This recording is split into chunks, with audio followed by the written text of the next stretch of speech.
The introduction and essence of Chandogya Upanishad आज का topic है। Introduction and essence of Chandogya Upanishad. तो सबसे पहले छांदोग्य उपनिषद का इंट्रोडक्शन करेंगे और उसके बाद फिर उसके जो मेजर टॉपिक है, जो मेन टॉपिक जिसको एसेंस ऑफ उपनिषद कहते हैं, उसकी चर्चा करेंगे।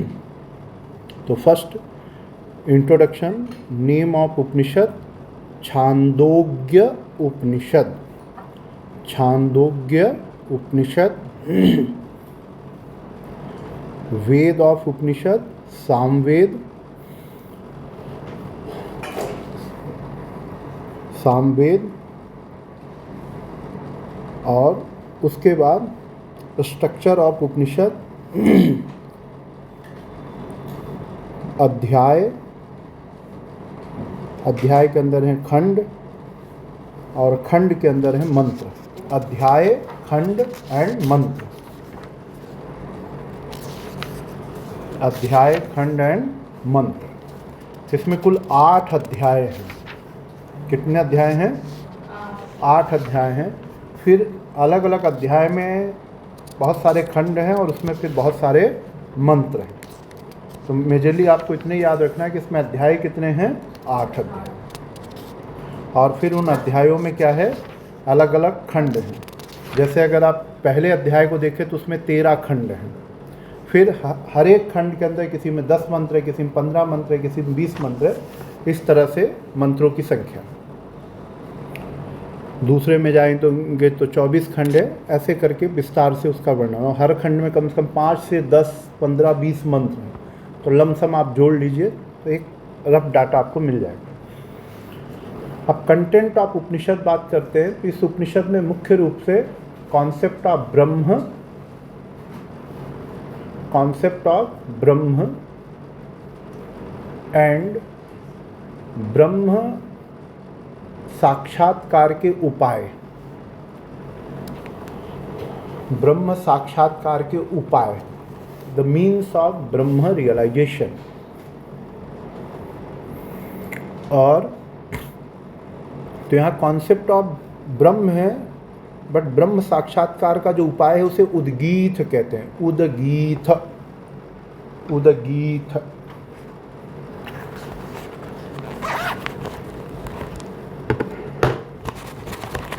क्या कहते हैं उसे? उद्गीत।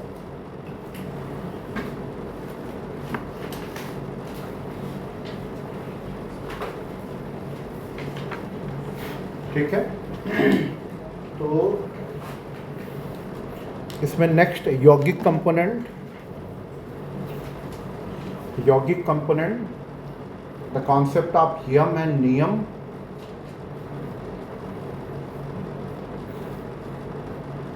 The concept of yoga sadhana, the concept of yoga Sadhana in bracket आहार शुद्धि। योग साधना, और योग साधना में सबसे ज़्यादा एम्फेसाइज क्या है? आहार शुद्धि। ठीक है।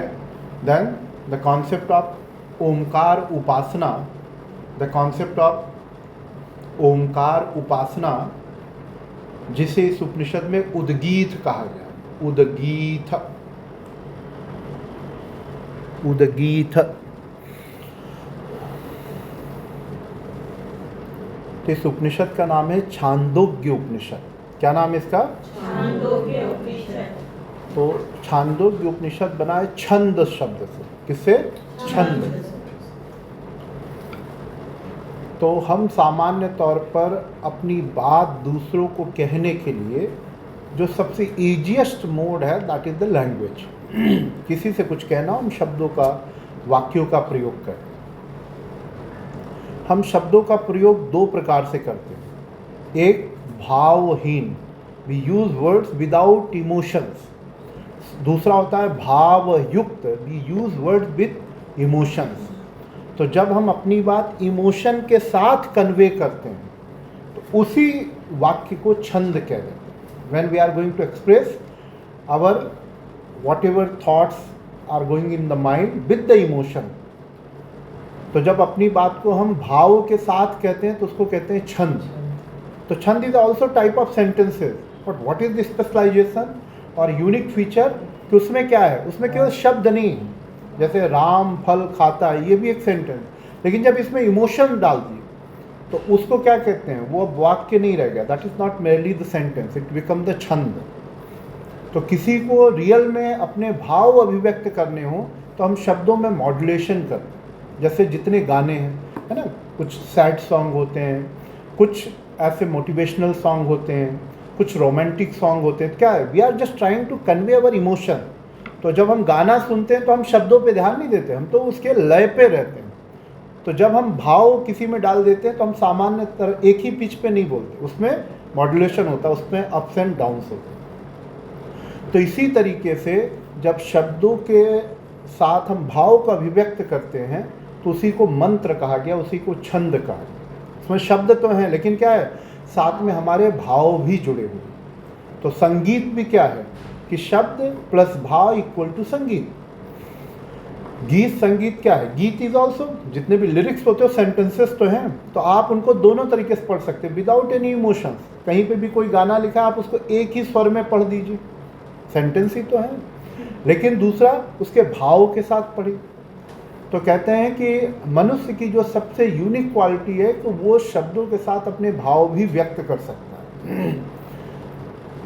जैसे हमारे यहाँ एक बहुत अच्छा एक तरह से काव्य ही है, संस्कृत में लिखा गया है, मेघदूतम, कालिदास जी ने लिखा है, मैंने कभी आपको बताया भी होगा, मेघदूतम। उस मेघदूतम में पूरी जो कहानी है ना, जो एक्टर है वो रो रहा है, किसी कारण से वो अपनी वाइफ से अलग हो गया है, तो अब क्या कर रहा है, वो रो रहा है। तो पूरे के पूरे ग्रंथ को कालिदास ने मंदाक्रांता छंद में लिखा है कि एक रोता हुआ व्यक्ति कोई बात कहेगा तो कैसे कहेगा, तो उसी को कहते हैं छंद, ठीक है ना। तो शब्द प्लस भाव इक्वल टू छंद, शब्द ओनली शब्द। सर मंत्र और छंद एक ही है? एक ही चीज़ है, एक ही चीज़ है, ब्रॉडली एक ही चीज़ है। अब वो दो प्रकार के छंद होते हैं, लौकिक छंद और वैदिक छंद। तो वेद के मंत्रों का एक स्पेशल छंद हो गया, लोक में एक अलग छंद पढ़ते। जैसे आप जो सुबह प्रेयर करते हो तो वो भी क्या है, वो भी त्रिष्टुप छंद में करते हो ना, योगेन चित्तस्य पदेन वाचाम। अब इसको हम सीधे भी बोल सकते हैं, योगेन चित्तस्य पदेन वाचाम मलम शरीरस्य च वैद्यकेन, लेकिन वो भाव नहीं आ रहा, यस, क्योंकि हम उस भाव को अभिव्यक्त करना चाहते हैं, तो उसी को कहा गया छंद। तो जो शब्द है, जब शब्द में शक्ति आ जाती है, शब्द में पावर आ जाती है, तो वही छंद बनता है और वही मंत्र बनता है। इसलिए हमारे यहाँ हम मंत्र सिद्ध करते हैं। ऐसा नहीं कि कोई भी रैंडम मंत्र आपने उठाया और आपने किया तो उसका फल मिल जाएगा। मंत्र को छंद बनाना, मंत्र को सिद्ध करने की एक प्रक्रिया है। प्रक्रिया क्या है कि कम से कम उतने लाख बार रिपीट करो जितने अक्षर उस मंत्र में। जैसे हम गायत्री मंत्र के बारे में कहते हैं 24 अक्षर, तो जब आप 24 लाख बार निरंतर गायत्री का जप कर लेंगे तो गायत्री मंत्र क्या हो गया, आपको सिद्ध हो गया। तो सच में धियो यो नः प्रचोदयात्, आपकी बुद्धि सामान्य से अति सामान्य हो जाएगी, अति विशिष्ट हो जाएगी। Are getting my point. तो हम लोग कहते हैं कितने 24 मंत्र में कौन पढ़े, तो हम पंचाक्षरी, त्रयाक्षरी, नहीं तो एकाक्षरी। ओंकार दुनिया का सबसे बड़ा मंत्र, लेकिन ओंकार एक ऐसा मंत्र है जो एटम बम है, सिद्ध हो गया तो आप उसको संभाल नहीं पाओगे। इसलिए लोग ओंकार के साथ कुछ और सिद्ध करते हैं। ओंकार दिखने में बहुत छोटा है लेकिन हम उसको कंट्रोल नहीं कर सकते, क्योंकि हम साधक नहीं है ना, हम लोग तो सामान्य व्यक्ति हैं। हम 24 घंटे साधना में नहीं लगे, हम तो लोक संग्रह में लगे, लोक के अलग अलग कार्य। तो अब इस उपनिषद का जो आरंभ होता है वो होता है उद्गीत के साथ। किसके साथ, उद्गीत। उद्गीत का मतलब होता है उत्कृष्ट गीत, सुप्रीम सॉन्ग। जो गीत है ना उसी को कहते हैं उद्गीत। तो एक नॉर्मल गाना हो गया जो ऑर्डिनरी वे में गाया जाता है, दूसरा उत्कृष्ट गीत, सुप्रीम सॉन्ग। तो हमारे उपनिषदों में ओंकार के लिए 3 शब्द मिलते हैं, ओंकार, प्रणव और उद्गीत। So Udgitha is one of the name of Omkar. तो जैसे मांडुक्य उपनिषद में ओंकार, कठोपनिषद में प्रणव और छांदोग्य उपनिषद में उद्गीत, ठीक है। तो मांडुक्य उपनिषद में ओंकार है, कठोपनिषद में ओंकार का नाम क्या रख दिया गया, प्रणव, ठीक है। और वही ओमकार आकर के छांदोग्य उपनिषद में क्या बन गया? उद्गीत। तो udgeet, pranav, both are the name of the Omkar. ठीक है ना? अब एक छोटी सी स्टोरी है। स्टोरी कल से थोड़ी सी डेवलप है। कल की स्टोरी में 4 कैरेक्टर थे। प्रजापति ब्रह्मा थे, साथ में देवता थे, मानव थे और दानव थे। मानव लोग थोड़े से लेजी हैं, तो आज की स्टोरी में वो लोग नहीं आ पाए, दे हैव टेकन लीव। तो आज की स्टोरी में Prajapati Brahma as it is है, देवता है और दानव है। मानव लोग क्या हो गए? छुट्टी कर लिया, आज उन्होंने हॉलीडे डिक्लेयर कर लिया कि रोज रोज क्या ही जाएं प्रजापति के पास। तो अपने उसी में लग गए कि अपने लिए जितना मटेरियल मिल गया उतना सफिशिएंट। तो देवता और दानव प्रजापति ब्रह्मा के पास गए और उन्होंने कहा कि हमें ऐसा कोई सूत्र दे दीजिए, ऐसा कोई सीक्रेट बता दीजिए, ऐसी कोई साधना बता दीजिए, ऐसी कोई टेक्निक दे दीजिए जिससे हम अमर हो जाएं। क्या हो जाए? अमर। और हमें ज़्यादा से ज़्यादा शक्ति मिले, ऊर्जा मिले, उत्साह मिले, वीर्य मिले। तो प्रजापति ब्रह्मा ने, उनकी तो एक ही आदत है, नो डिस्क्रिमिनेशन अमंग द देव, मनुष्य और दानव। मनुष्य इस बार गए नहीं, तो उनका काम थोड़ा सा इजी हो गया। तो उन्होंने पहले देवता लोग गए, नहीं पहले असुर लोग गए, दानव गए। तो उन्होंने कहा कि हम जानना चाहते हैं कि कैसे हम अमर हो जाएं, ज़्यादा शक्तिशाली कैसे हों। और असुरों ने पूछा कि हमें ऐसी शक्ति दे हम देवताओं को हरा दें, सप्रेस कर दें, जिससे चारों ओर क्या हो? हमारी ही हमारी पूजा। तो प्रजापति ब्रह्मा ने कहा आप उद्गीत की उपासना करिए, ओमकार की उपासना करिए। ठीक है, चले आए। देवता लोग गए, सेम क्वेश्चन कि हम अमर हो जाएं, हमें क्या कर दीजिए, ज़्यादा ज़्यादा शक्ति दे दीजिए, जिससे हम क्या करें? दानवों का पूरी तरह से नरसंहार ही कर दें, इनको खत्म ही कर दें, जिससे क्या हो? हमारी लाइफ चिल हो। ये रोज़ रोज़ की झंझट हमारे पुराणों में सब जगह क्या है? देवता लोग 2 दिन सुकून से रहते नहीं कि कोई ना कोई उनका अटैक कर दे रहा है। तो रोज़ रोज़ की लड़ाई से अच्छा है कि एक बार ही क्या कर दे, काम तमाम कर दें।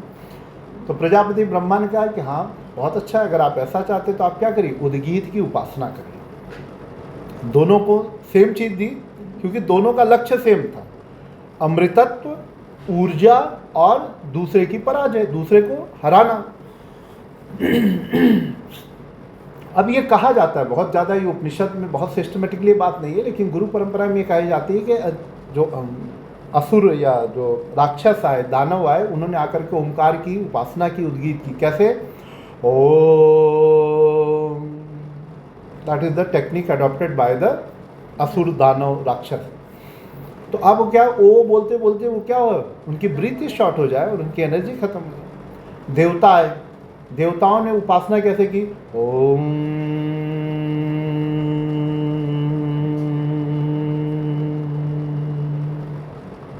अब यहाँ टेक्निक डिफर कर गई, तो टेक्निक डिफर कर गई, इसलिए देवता ज़्यादा शक्तिशाली हो गए स्टोरी के फॉर्म में, और जो असुर हैं वो क्या हो गए? कम शक्तिशाली। आप करके देखिए, जब आपके पास टाइम हो तो 5 मिनट आपने कैसे करना है? ओ पर मैक्सिमम टाइम देना है, माँ को ऑलमोस्ट नल के बराबर, जैसे ओ।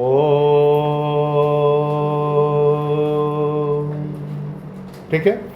अब आप अपने एनर्जी लेवल को देखिएगा कितनी एनर्जी, और दूसरी बार क्या करिए, फिर 5 मिनट तक ओम,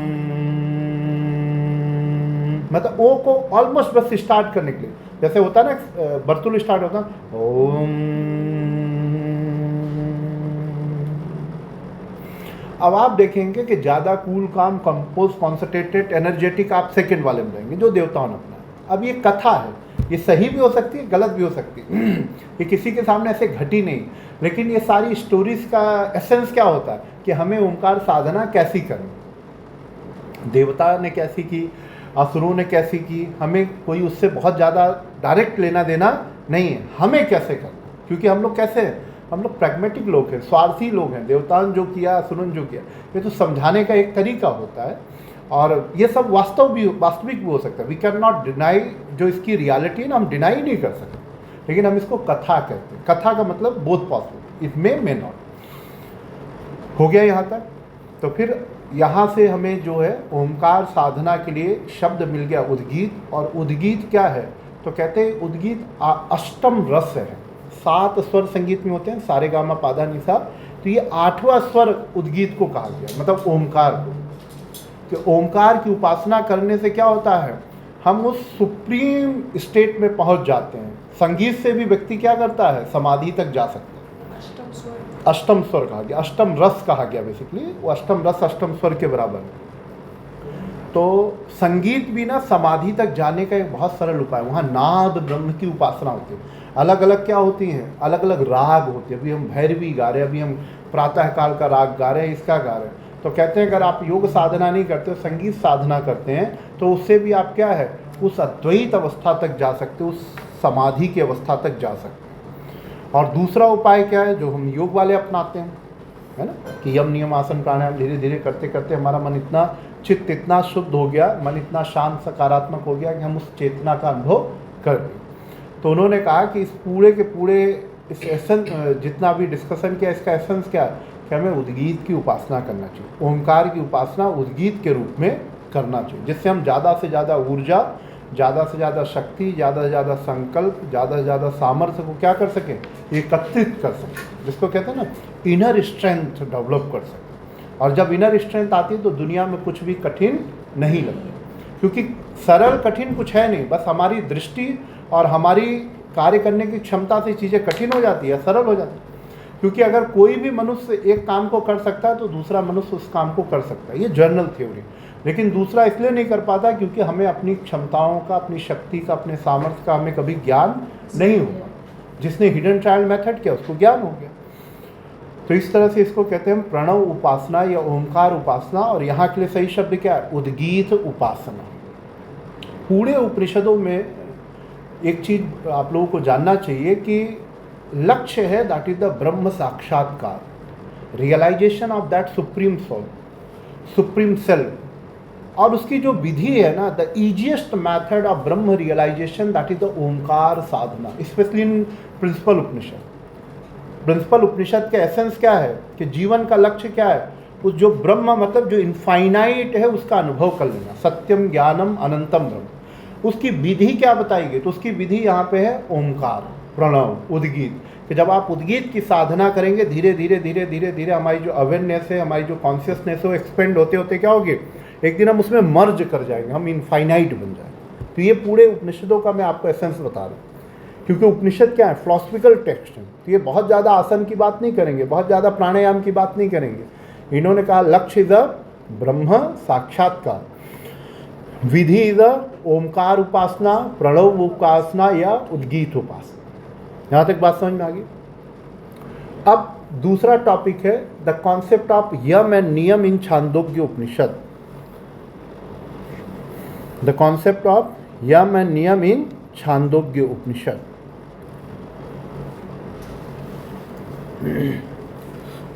तो जो आपके पास पीपीटी उसमें सेकेंड पेज पे आएंगे, उसमें लिखा ही है यम नियम। त्रयो धर्म स्कंधा यज्ञो अध्ययनम दानम इति प्रथम। कि धर्म के 3 आधार हैं। कितने आधार हैं? 3, यज्ञ, अध्ययन और दान। यज्ञ, अध्ययन और दान। कि एक स्वस्थ और समृद्ध व्यक्ति को प्रतिदिन 3 चीज़ें करनी चाहिए। क्या क्या करना चाहिए? यज्ञ करना चाहिए, और क्या करना चाहिए? दान करना चाहिए, और क्या करना चाहिए? अध्ययन करना चाहिए। और इसी को तप कहा गया। शास्त्रों में तप का मतलब क्या है? जो व्यक्ति यज्ञ करता है, दान करता है, अध्ययन करता है। ठीक है। अब ये चीज़ ध्यान रखना कि हमारे यहाँ जो 4 आश्रम है ना, तो जो ब्रह्मचर्य आश्रम है उसमें केवल गुरुकुल के नियम फॉलो करना है, अलग से कुछ नहीं करना। बिकॉज 4-5 साल में एक बार आपको गुरुकुल में जमा करा दिया गया तो 25 साल तक आप वहीं रहोगे। तो आपको क्या करना है? Just follow the rule regulation set by the Gurukul. और 50 साल के बाद जब आप वानप्रस्थ और संन्यास में चले गए तब उसके अलग नियम। तो जितनी तप है ना, ये सारे तप 25 to 50 ईयर्स का। तो most difficult phase of life होता है 26वें साल से लेकर के 50वें साल तक, प्राचीन काल का। आज तो पहले ही दिन से संघर्ष चल रहा है। जन्म लेते ही क्या है, every day we feel is very hard day, very difficult day, है ना। लेकिन पहले ही होता था। इसलिए हमारे यहाँ कहा गया है कि जो व्यक्ति गृहस्थ आश्रम में चला जाता है और इसको पूर्ण कर लेता है, उसको परम मुक्ति मिल जाती है। क्योंकि जो इतने द्वंद्व में, इतने ऊहापोह में, इतनी डिफरेंट काइंड्स ऑफ चैलेंजेस जिसने झेल लिए, गृहस्थ आश्रम व्यक्ति को धैर्य दे देता है, गृहस्थ आश्रम व्यक्ति को सकारात्मकता देता है, गृहस्थ आश्रम व्यक्ति को संकल्प देता है। तो उन्होंने कहा कि ये सारे नियम किसके लिए? गृहस्थ आश्रम के लिए, ठीक है ना। अब तो आश्रम बचे ही नहीं, पढ़ने का मन है तो पढ़ ले, नहीं पढ़ने का मन है नहीं पढ़ ले, शादी करना है तो कर लिए, नहीं करना तो नहीं करना। शादी के बाद कोई वानप्रस्थ और सन्यास नहीं। वानप्रस्थ सन्यास क्या हो रहा है कि एक दूसरे से नाराज होकर अलग हो गए, दैट इज द नाउडेज वानप्रस्थ, है ना कि नहीं, तो फिर अलग हो गए, फिर कहीं तीसरे चौथे से मिल गए, तो उसमें ना कोई वानप्रस्थ बचा ना कोई सन्यास बचा। लेकिन पहले की जो लाइफ स्टाइल थी कितनी अच्छी थी। First 25 for the psychological physiological development, शरीर का विकास, मन का विकास, बुद्धि का विकास, अगले 25 साल जीवन जीने की, जिसमें आप अपनी पर्सनल और अपनी फैमिली की रिस्पॉन्सिबिलिटीज फुलफिल करते थे, समाज में कंट्रीब्यूट करते थे, नौकरी चाकरी घर परिवार। नेक्स्ट 25 ईयर जिसको हम लोग वानप्रस्थ कहते हैं, तो उसको कहते थे समाज सेवा। मीन्स आपको जरूरी नहीं कि आप जंगल में ही जाओ, लेकिन अब आप अपने फैमिली मात्र के लिए नहीं करोगे। अब आपका पर्पस क्या होगा? जो भी सोसाइटी में वीक पर्सन है, जो अपने इस काम नहीं करता, जिसको आजकल हम समाज सेवा कहते हैं, तो उसका पर्पस था public welfare. For 25 year you will spend for the public welfare, जिसको आज हम राजनीति की दृष्टि से कहते हैं। आजकल हर एक व्यक्ति वही बन गया समाज सेवी, लेकिन समाज सेवा मतलब अपने परिवार की अपनी रिस्पॉन्सिबिलिटी फुलफिल कर दे। Now you are responsible for society and the nation. और ये सबके साथ अंतिम 25 वर्ष अगेन यू हैव टू, जिसको हम लोग कहते हैं ना कि अपनी पूरी की पूरी जो यात्रा है उसको पूर्ण कर। अब न समाज की सेवा करना है, न परिवार की सेवा करना, न स्वयं की सेवा करना, इस जर्नी को रैप अप करना। तो इसलिए हमारे यहाँ एक शास्त्र भी है, एक तरह से क्या है, द आर्ट ऑफ डाइंग। मृत्यु की भी एक कला है। जैसे हम जन्म लेते हैं ना, तो हमारे यहाँ मृत्यु भी एक कला है कि अब हम अपने आप को तैयार करें, मुक्ति पाले। मृत्यु का कला मतलब डेथ को इन्वाइट नहीं करना, मतलब when death is not at all, किसी भी तरह से बॉदर ना करें। वो कब करेंगे? जब जीवन में तृप्ति आ गई। तृप्ति धर्म के दृष्टि से, अर्थ की दृष्टि से, काम की दृष्टि से आ गई, तो व्यक्ति मोक्ष खुद ही प्राप्त। और अभी हमारी लाइफ इनफाइनाइट की तरफ जाए, धीरे धीरे, आज नहीं 10 साल 50 साल के बाद वापस हमें इसी तरफ से आना पड़ेगा, तभी हम एक अच्छी सोसाइटी। क्योंकि हमेशा सिविलाइजेशन क्या होता है, पहले धीरे धीरे स्टार्ट होती है, फिर पीक पे जाती है, फिर वो डिक्लाइन करने लगती है, फिर से ये सर्कल चलता रहता है। फिर जब वो डिक्लाइन कर देती है, फिर वो स्टार्ट करती है। पहले हम ऑर्गेनिक खाते थे, फिर हम पेस्टिसाइड वाले खाने लगे, फिर सिर्फ पेस्टिसाइड वाले खाने लगे, अब हम वापस ऑर्गेनिक की तरफ आने। ऑर्गेनिक से पहले एक हम लोग शब्द लाते थे इको फ्रेंडली। तो मैंने कभी साइंस तो पढ़ी नहीं, तो मुझे लगता था कोई भी चीज़ में उस पर ग्रीन कलर कर दो, हो गया इको फ्रेंडली, हर एक ग्रीन को इको फ्रेंडली। फिर उन्होंने देखा अब ये इको फ्रेंडली पुराना हो गया ना, मोनोटोनस हो गया, तो नया शब्द लाया गया, अब कुछ भी है सब इको क्या हो गया, ऑर्गेनिक। कि मैं ऑर्गेनिक टीचर हूँ। आजकल हम कहते हैं ना, मेरा इंस्टा पेज कैसे डेवलप कर रहा है, ऑर्गेनिकली। मतलब मैं इसमें कोई प्रमोशन के थ्रू या मैं इसको हायर करके इसको डेवलप नहीं करा रहा। ऑर्गेनिक अब इतना बड़ा शब्द, अब कुछ दिन में फिर कुछ आना है। तो पहले ऑर्गेनिक से स्टार्ट होकर के ऑर्गेनिक पहले जो ऑर्गेनिक खेती करते थे उनको कहते थे, अरे भाई आप अनएजुकेटेड हो, आपके पास 10 एकड़ ज़मीन है, आप ये गोबर की खाद डाल के कर रहे हो, 10 एकड़ में कितना हो रहा है, 100 कुंटल हो रहा है। तो अभी जब हमारे यहाँ, जिसको हम हरित क्रांति कहते हैं ना, जब आई, तो फिर कहा कि पेस्टिसाइड डाल करके उसमें मतलब सिंचाई इन सबके साधन करके, अब पता चला नहीं साहब इतना अनाज ज़्यादा खाने की ज़रूरत नहीं है, अच्छा खाने की ज़रूरत है। Now we are not going for the quantity, quality. तो ये सारी सभ्यताओं के साथ होता रहता है कि सर्कल में हम चलते रहते। तो कहा कि 3 चीज़ें अनिवार्य हैं, सबको करना चाहिए, यज्ञ, अध्ययन और दान। तो देखो, यज्ञ का जो क्लासिकल फॉर्म है उसको तो हम कहते हैं, जिसको हम कहते हैं ना, हवन कुंड बना करके आहुति देना। अध्ययन का मतलब शास्त्रों को पढ़ना, और दान का मतलब जो भी आपके पास है उसमें अपनी मिनिमम रिक्वायरमेंट पूरी करते हुए साथ में दूसरों के साथ शेयर करना। लेकिन इसके फिलॉसफिकल इंटरप्रिटेशन भी, यज्ञ का मतलब होता है प्रकृति की सेवा, केयर ऑफ नेचर। तो हमारे दिन का, हमारे जीवन का एक बड़ा अंश ना प्रकृति की सेवा में जाना चाहिए। और मैं बार बार इस बात को कहता हूँ कि हम केयर ऑफ नेचर 2 तरीके से कर सकते हैं। एक तो एक्टिव हो करके, जैसे आजकल IPL में चल रहा है कि अगर एक गेंद पे रन नहीं बना तो 15, 18, 20 पेड़ लगा देते हैं ना।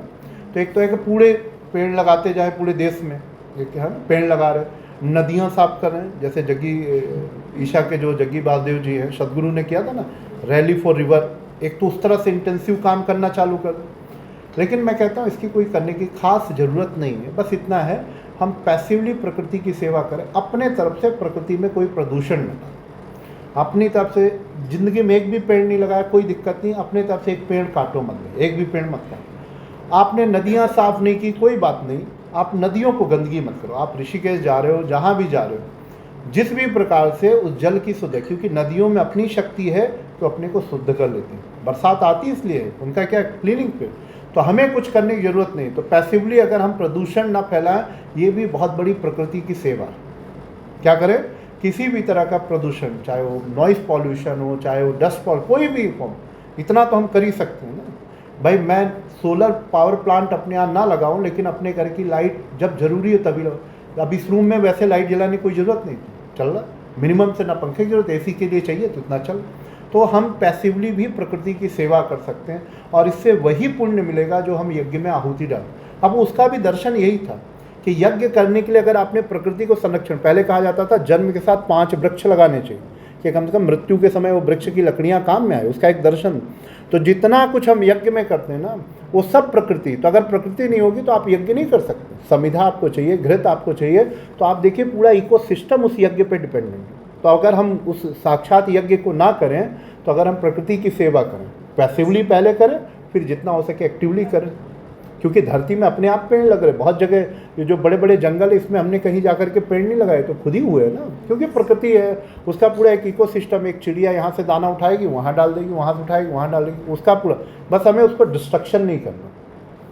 तो यज्ञ का मतलब हो गया प्रकृति की सेवा। प्रकृति में कौन कौन आते हैं, तो पशु, प्लांट्स और जो भी जीव अदर देन ह्यूमन बींग, सब कुछ क्या है, natural resources, plants and other animals, etcetera. तो इनकी क्या करें, हम सेवा करें। अगर हम कुत्ते को अच्छा भोजन नहीं खिला सकते, तो कम से कम उसको बिस्किट तो ना दें, उसको परेशान तो ना करें। वो बेचारे, उसको क्या क्या बीमारियां हो सकती है उसकी कोई हम कल्पना नहीं कर सकते। वो भी अपना शांत बैठा, हम भी अपना शांत बैठे, क्योंकि उसको जो खाना है, अगर उसके लिए उपयुक्त आहार है तो आप दे दीजिए, उसके लिए उपयुक्त आहार नहीं है तो नहीं देना। तो यज्ञ हो गया। उसके बाद दान। कल मैंने दान शब्द का अर्थ बताया था, दूसरे मनुष्यों की सेवा, care of other human being. क्योंकि यज्ञ में हमने एनिमल्स, प्लांट्स, नेचुरल रिसोर्सेज ले लिए, अब बचा कौन हमारे अलावा, दूसरे ह्यूमन बींग।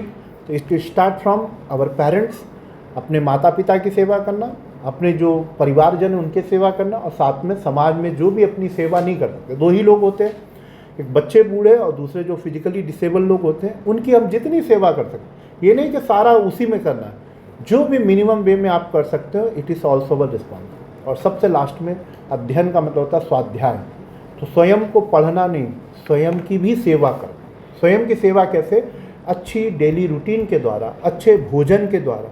हम बेपरवाह हो जाते हैं ना, सोने को डिस्टर्ब कर लेते हैं, खाने को डिस्टर्ब कर लेते हैं, है ना, नेगेटिव विचारों से ग्रसित हो जाते हैं। तो कहते हैं 3 सेवा करने से हम समग्र हो जाएं, प्रकृति की सेवा, दूसरे मनुष्यों की सेवा और स्वयं की सेवा। हम दूसरों को लेकर के अटेंटिव रहते हैं, लेकिन अपने को लेकर के थोड़े से लापरवाह हो जाते हैं, थोड़े से केयरलेस हो जाते हैं। तो ये 3 तरह की केयर ही क्या है, वास्तव में तप है। कुछ लोग होते हैं ना, उस अपने आप को बहुत अच्छे से मेंटेन करते हैं, खाने को लेकर के, सोने को लेकर। कुछ चीज़ें लाइफ में जो नॉन निगोशिएबल है, उस पर कोई भी हम नहीं करें।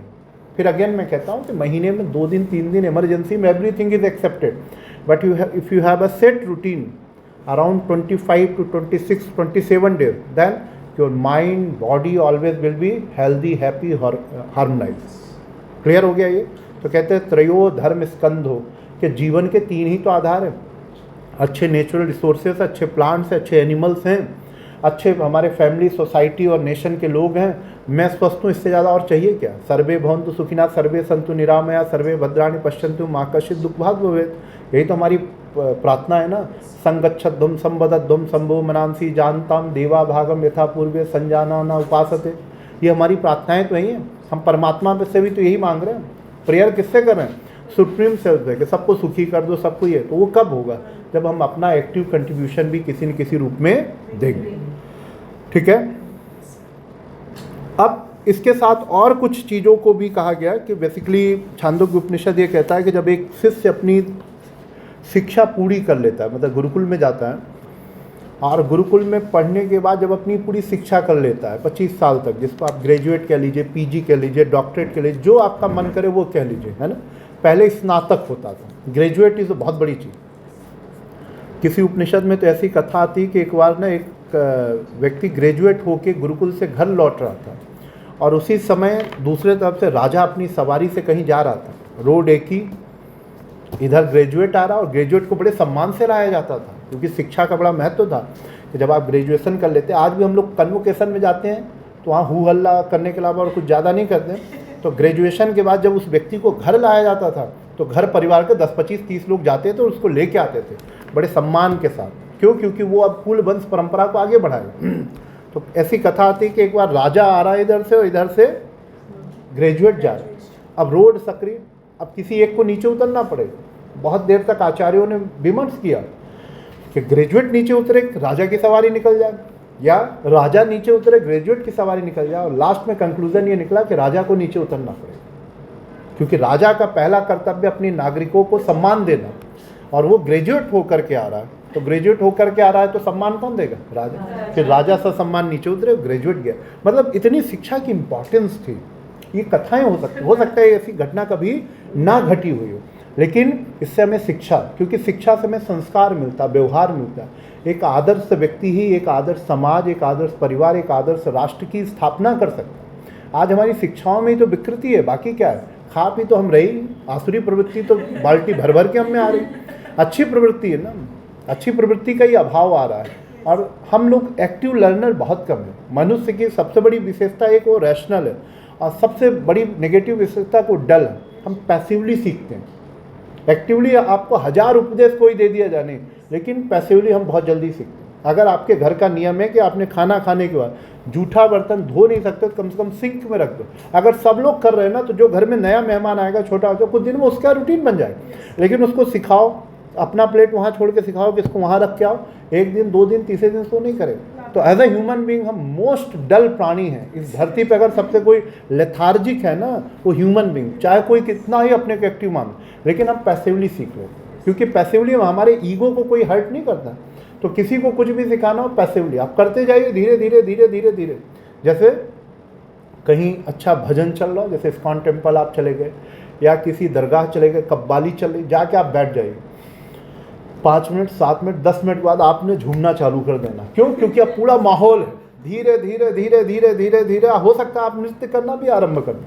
आप वैसे बहुत साई हैं, आपको लगता है कि ये सब ऐसे क्यों कर रहे हैं, कुछ देर के बाद आप इतने जोर जोर से कूदने लगे। इसके जस्ट अपोजिट आप कहीं डीजे पार्टी में चले जाइए, तो बैठे बैठे धीरे धीरे धीरे धीरे धीरे धीरे फिर नटराज नृत्य चालू ही हो जाएगा ना। तो ये कहते हैं कि ह्यूमन बीइंग को सिखाने की जो सबसे अच्छी विधि है, that is the passive teaching. और इसको हमने योग वासिष्ठ में बहुत अच्छे से पढ़ा, साधु संग। Always have a good company, always have a good atmosphere. अगर अच्छी कंपनी, अच्छा एटमॉस्फेयर, तो सीखने की जरूरत ही नहीं, क्योंकि हम सीखते रियल में सब कॉन्शियस माइंड से। और सब कॉन्शियस माइंड तभी एक्टिव होता है जब हम रिलैक्स रहते हैं, एंजाइटी में जब हम रहते हैं ना, एग्रेशन में जब हम रहते हैं, ओवर अवेयर रहते हैं ना, तो सब कॉन्शियस माइंड डल पड़ा रहता है। जब आप बैठे हुए हैं ना, तो आप जो भी देख रहे हैं, जैसे रील देख रहे हैं, रील एक ऐसा माध्यम जिससे व्यक्ति का संपूर्ण रूपांतरण हो सकता है, लेकिन कब? जब हम उसी तरह की चीज़ें चलाएं। ठीक है? तो इसमें ये आता है कि जब विद्यार्थी अपनी शिक्षा पूर्ण करके जाने लगता है तो गुरु को कुछ दक्षिणा देता है। आजकल हम लोग पहले ही फीस दे देते हैं, पहले दक्षिणा दी जाती। तो कहते हैं कि गुरु अपने शिष्य से क्या दक्षिणा मांग रहा है, इसका बहुत अच्छा इसमें वर्णन है इसमें छांदोग्य उपनिषद में। अथ यत् तपो दानम आर्जवम अहिंसा सत्य वचनम इति ता अस्य दक्षिणा। सेकेंड पेज पे यम और नियम जो हेडिंग है उसमें देखेंगे, राइट साइड लिखा हुआ दिख गया, फूड के जस्ट ऊपर, जहां फूड लिखा है उसके ऊपर वाला मंत्र, तपो दानम आर्जवम अहिंसा सत्य वचनम तास्य दक्षिणा। शिष्य अपने गुरु को क्या दक्षिणा दे रहा है? तो कह रहा है मैं तप करूंगा, मतलब सभी प्रकार के द्वंद्वों में मैं नियमों का पालन करूँ। द्वंद्व क्या है? ठंडी गर्मी में हम अपने रूल जो है ना रेगुलेशन होते हैं उसको शिथिल कर लेते हैं। बोले नहीं, कुछ भी होगा, जो नियम आपने बताए हैं स्वस्थ रहने के लिए, संस्कारी रहने के लिए, समृद्ध रहने के लिए, जो भी नियम, वो ठंड पड़े गर्मी पड़े, मैं तो अपने नियमों का पालन करूँगा। उसी को कहते हैं तप। दिन रात हो, ठंडी गर्मी हो, अनुकूल प्रतिकूल हो। और क्या हो? दानम, मैं दूसरे मनुष्यों की सेवा करूँ। अब एक बहुत इंपॉर्टेंट शब्द है आर्जव। आपने हठ प्रदीपिका या कहीं 10 नियम अगर पढ़े होंगे इस जन्म में या पूर्व जन्म में, तो एक शब्द आता है आर्जव। क्या है? कहते पूरी शिक्षा का एसेंस है क्या? कहते आर्जव, सिंप्लिसिटी। इतने सरल रहो कि एक छोटा बच्चा और एक बहुत बड़ा विद्वान आपके पास बैठे तो बिल्कुल ट्रांसपेरेंट, सरलता। अगर एजुकेशन आपको कॉम्प्लेक्स बना रही, एरोगेंट बना रही है, तो फिर वो शिक्षा नहीं। तो कहते हैं जीवन की सबसे बड़ी पूंजी क्या है? सरलता। आपके वचनों में, आपके विचारों में, आपके व्यवहार में इतनी सरलता हो कि हर एक व्यक्ति आपके साथ सहज हो। तो कहते हैं आर्जव भी एक बहुत बड़ा पर्सनालिटी का गुण है। अब आजकल हम लोग एटीट्यूड सीखते हैं ना, कि हमें क्या करना है, अपने बिहेवियर को बहुत सोफिस्टिकेटेड रखना है, कॉम्प्लेक्स रखना है। तो उन्होंने कहा कि आप मुझे दक्षिणा में क्या दीजिए, तो आप बोलिए कि मैं तप करूँगा। आर्जव, आर्जव का मतलब होता है सरलता, सिंप्लिसिटी, स्ट्रेट फॉरवर्डनेस। तो जितने आप सरल होंगे ना, उतना कम व्यक्ति झूठ बोलेगा। मैनिपुलेट ना करना उस सेंस में। तो गुरु को दक्षिणा में क्या दिया? तप दिया, नियमों का पालन, जो भी अप्स एंड डाउन्स हो उन सब में मैं नियमों का पालन करूँ। दान करूँगा, दान का मतलब चैरिटी तो करना ही, लेकिन रियल दान क्या है? मनुष्यों की सेवा। आर्जव का मतलब मैं सरल होऊंगा, क्योंकि जब समाज में सरल लोग रहते हैं ना, तो जीना आसान हो जाता। आप एक डॉक्टर के पास गए, बहुत सिंपल है, तो आधी बीमारी आपकी इमीडिएटली ख़त्म हो जाएगी। और बहुत स्ट्रिक्ट, ऐसे कैसे बैठ गए, कितने दिन से बीमार हो, तो लगता है कि भाई जो बीमारी मेरी और बढ़ जाएगी। तो जनरली कुछ डॉक्टर होते हैं ना, वो इतने सरल होते हैं ना कि आप गए, उनसे मिले, अभी उसने कुछ किया नहीं, कोई बातचीत नहीं किया, उसके बैठने उठने से, उसके बोलने से, हाँ क्या क्या हुआ, अच्छा अच्छा, अरे कोई बात नहीं है, तो सबको होता है, ये 2 गोलियां लिख दे रहा हूँ, आप खा लेना, ठीक है। लगेगा कि मैं 3 दिन से बेड पे पड़ा था। भाई आपने पढ़ाई वढ़ाई की है कि नहीं की? इतने लाइट वे में टॉक कर रहे, उसमें 50% आप वैसे ही ठीक हो गए। तो सरलता का, तो जितने सरल लोग समाज में होंगे ना, समाज उतना समृद्ध होगा। कॉम्प्लेक्सिटी से, एटीट्यूड से समाज डेवलप नहीं होता, समाज में भेद होता है, समाज में डिस्क्रिमिनेशन आ जाता है, ठीक है। और क्या मांगा? अहिंसा, नॉन वायलेंस एंड सत्य वचन, ठीक है। तो क्या? सत्य वचनम इति तास्य दक्षिणा, एक गुरु के प्रति शिष्य की दक्षिणा है। अगर गुरु को कुछ देना है तो ये, तो अब इससे 2 फायदा। जिस व्यक्ति में ये सब चीज़ें रहेंगी, तो हर व्यक्ति जानना चाहता ना कि कहाँ से आई, तो ऑब्वियस उसके गुरु का नाम आएगा, तो गुरु के जगत गुरु तो बन ही जाएंगे। तो कहते हैं तप, दान, आर्जव, अहिंसा, सत्य वचन, ये सब क्या हैं? ये सब दक्षिणा है। इन्हीं को हम यम और नियम कहते हैं। तप तो महर्षि पतंजलि ने एज इट इज़ यूज़ किया है। दान के लिए कल मैंने आपको बताया था, अपरिग्रह और अस्तेय, ये दोनों दान के लिए शब्द हैं, है ना। आर्जव क्या है? तो महर्षि पतंजलि ने अहिंसा के अंदर ही आर्जव को ले लिया। ये आर्जव और अहिंसा 2 कह रहे, तो अहिंसा के अंदर ही आर्जव आ गए। जब आप नॉन वायलेंट होते हैं ना, तो आप सिंपल भी हो जाते हैं। सत्य वचनम, सत्य को उन्होंने लिया ही हुआ है। आर्जव के अंदर अहिंसा, हाँ, मतलब जो arjava is a integral part of ahimsa. अगर आप नॉन वायलेंट हैं ना, आप सरल होंगे। ज़्यादा हम हाइपोथेटिकल कब बनते हैं? जब हम कहीं न कहीं बदले की भावना से, कहीं न कहीं वायलेंट हमारे अंदर है। वायलेंस से जब आप योग सूत्र पढ़े होंगे, तो वहाँ कितने प्रकार की हिंसा बताई गई?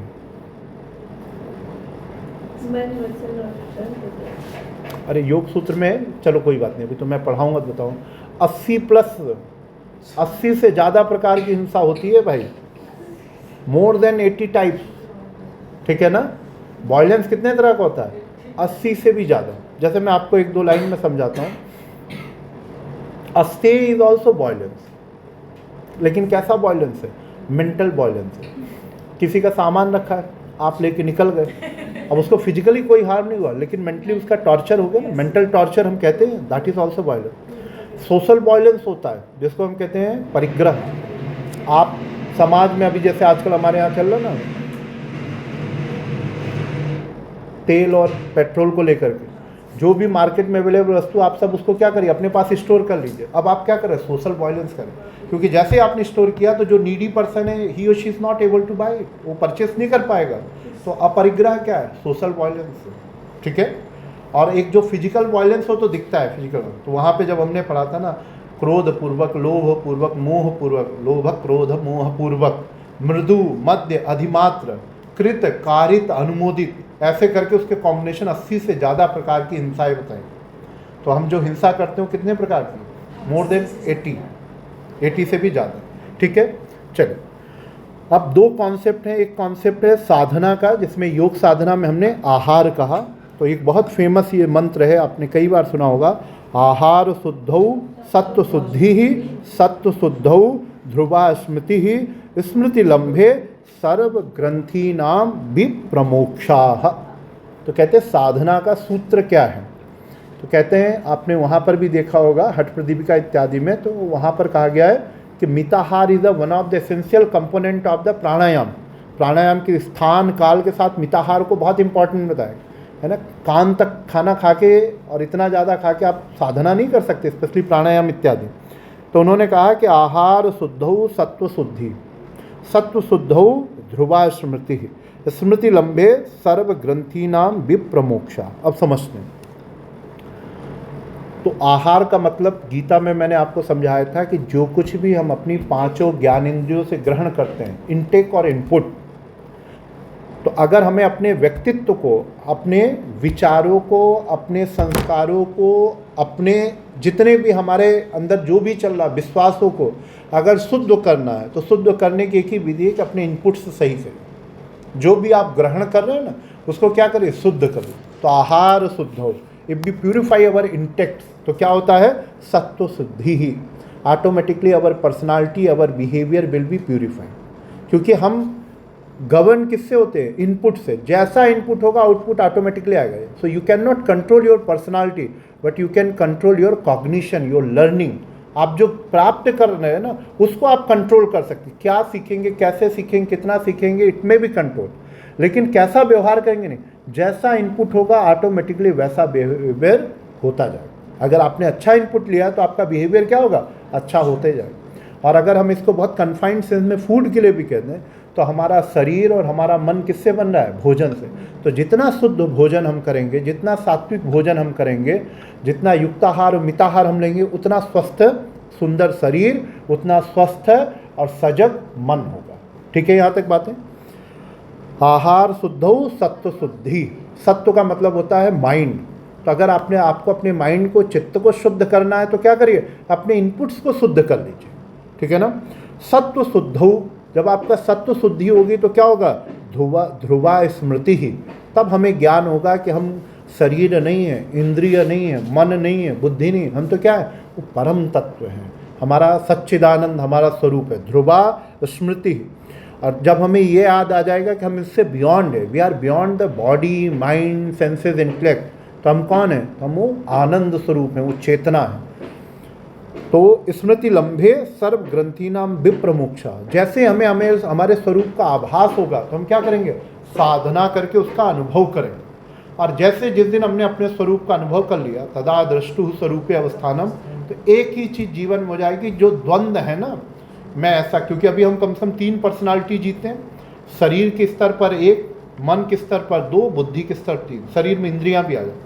तो कई बार हमारा शरीर थका होता है, मन तो काम करना चाह रहा है, बुद्धि करना चाह रही है। तो कहते हैं ये जो द्वंद्व है ना, शरीर का अलग, मन का अलग, बुद्धि का अलग, ये द्वंद्व समाप्त हो जाता है। जो अभी हम फ्रेगमेंटेड है ना, डिवाइडेड है ना, जैसे हमें अपने स्वरूप का ज्ञान होता है, हम यूनाइटेड हो जाते हैं। क्या हो जाते हैं हम, यूनाइटेड। उसी को कहा गया समाधि। समाधि is the United state of self. और जब तक हम धारणा में, ध्यान में, तो हम क्या है, हम डिवाइडेड हैं। कम से कम 2 हैं, ज्ञाता और ज्ञान, ध्याता और ध्येय, इस तरह का। और बाद में क्या हो गया, ध्याता, ध्यान, ध्येय सब मर्ज हो गए। तो इससे समाधि को क्या कहा गया, स्वरूप शून्य। यू कैन नॉट डिस्क्रिमिनेट, जानने वाला कौन है, जानने की विधि क्या है, और जानने की वस्तु क्या है। तो उसी को उन्होंने कहा कि हम क्या करते हैं, आहार की शुद्धि से अगर इनपुट को शुद्ध करते हैं, तो हमारी सत्व शुद्धि होती है, चित्त शुद्धि होती है। और जब चित्त शुद्ध हो जाता है, तो हम चित्त से परे की यात्रा करते हैं। We start journey beyond the mind. और वो बियॉन्ड द माइंड की जर्नी को सेल्फ रियलाइजेशन या आत्म साक्षात्कार कहते हैं। ठीक है। अब last topic, the concept of Brahm. Chhandogya उपनिषद में ब्रह्म की डेफिनेशन दी गई है। तो सबसे पहले एक तो महावाक्य ही छांदोग्य उपनिषद का है, तत्त्वमसि। तत्त्वमसि कहाँ का है, छांदोग्य उपनिषद का। तो छांदोग्य उपनिषद किस वेद का है, सामवेद का। ठीक है। तो इसका रेफरेंस क्या है, तो आप देखेंगे 6.11.3, स या एषोणि मयि तदात्म्यमिदं सर्वं तत्सत्यम स आत्मा तत्त्वमसि श्वेत केतो। दिखाई दे रहा, रेड कलर से लिखा हुआ है यम नियम के ऊपर, तत्त्वमसि श्वेत केतो। It is from the Chandogya Upanishad. ये ब्रह्म की डेफिनेशन है। हाँ, ब्रह्म की, लेकिन जीव और ब्रह्म के कनेक्शन को बताया जाएगा। तुम ही ब्रह्म हो, you are the supreme self. त्वम असि, जीव ही ब्रह्म है। ठीक है, अब ब्रह्म की डेफिनेशन देखते हैं। तो ब्रह्म की डेफिनेशन दी गई है सर्वम खलविदम ब्रह्म। क्या है डेफिनेशन? सर्वम खलविदम ब्रह्म। दिखाई दे रहा है? फिर ब्रह्म के फंक्शंस क्या क्या हैं? तो डेफिनेशन क्या है? सब कुछ ब्रह्म है। तो ब्रह्म को डिफाइन करना बहुत ईजी है। सर्वम खलविदम ब्रह्म।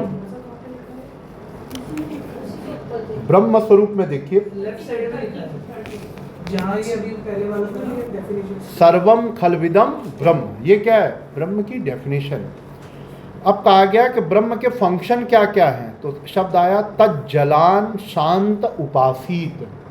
ब्रह्म के फंक्शन के बारे में क्या क्या कहा गया? तज्जलान, तज्जलान।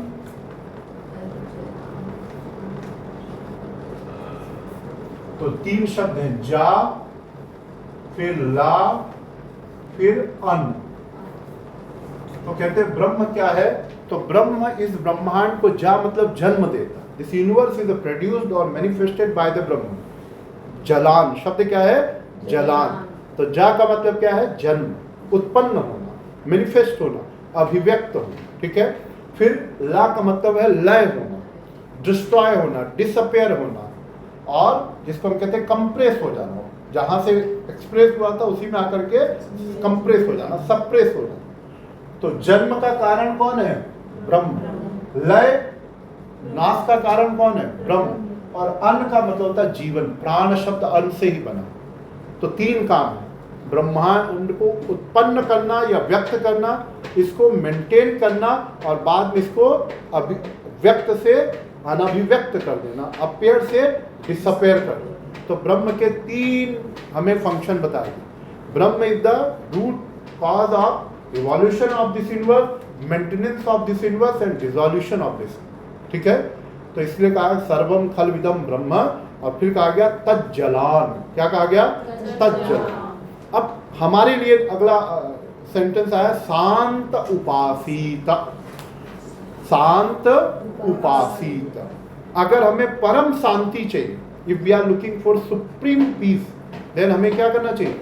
ब्रह्म की उपासना करना चाहिए। क्या करना चाहिए? ब्रह्म की उपासना करना चाहिए। And what is the method of ब्रह्म उपासना? ओंकार साधना, प्रणव साधना, उद्गीत साधना। सर ज से जन था, ल से लय था, तो ये जन और वर्ण तो यहाँ पे होगा। अन का मतलब मेंटेनेंस था। हाँ, अन का मतलब होता है जीवन, मेंटेन। ठीक है। प्राण जो शब्द बना ना, उसमें प्राण प्लस अन है, मतलब जो मेंटेन करता है। ठीक है। तो जन्म, लय और अन। अब वो सीक्वेंस है, लेकिन होगा जन्म, प्राण, जन्म, जीवन और लय। ठीक है। ये तो इस तरीके से बच्चों नट शेल में आपने छांदोग्य उपनिषद का इंट्रोडक्शन एंड एसेंस देख लिया। अब ये भी वन ऑफ द लार्जेस्ट उपनिषद है। मतलब अगर हम एक सेमेस्टर बिल्कुल नियम से सुबह सुबह नहा धो करके पूजा पाठ करके रोज 2 घंटा पढ़ें तो 6 महीने में इसको पढ़ लें। रोज 2 घंटा बैठ के पढ़ें, क्योंकि एक एक शब्द की इतनी व्याख्या है। तो 6 महीने में हम लोग छांदोग्य उपनिषद पढ़ लेंगे, 6 महीने में बृहदारण्यक उपनिषद पढ़ लेंगे। फिर आपके सिलेबस का नाम हो जाएगा PG diploma in Chandogya Brihadaranyaka Upanishad. जब भी आप समेट के ले जा रहे हो ना, diploma in yoga science for graduate, तो आपके डिप्लोमा का नाम क्या होगा? Post graduate diploma in Chandogya Brihadaranyaka Upanishad. ठीक है। और आपका नाम क्या है? रागिनी बता रही थी कि इन्होंने गीता प्रेस गोरखपुर के उपनिषद प्लस सांकर भाष्य और उसका हिंदी लिया। और अगर हम सांकर भाष्य के साथ पढ़ें तो 1 साल का डिप्लोमा केवल छांदोग्य उपनिषद में, 1 साल का डिप्लोमा केवल बृहदारण्यक उपनिषद में। उतना तो है, फिर उसका 10 गुना मैं भी बोलूँगा ना।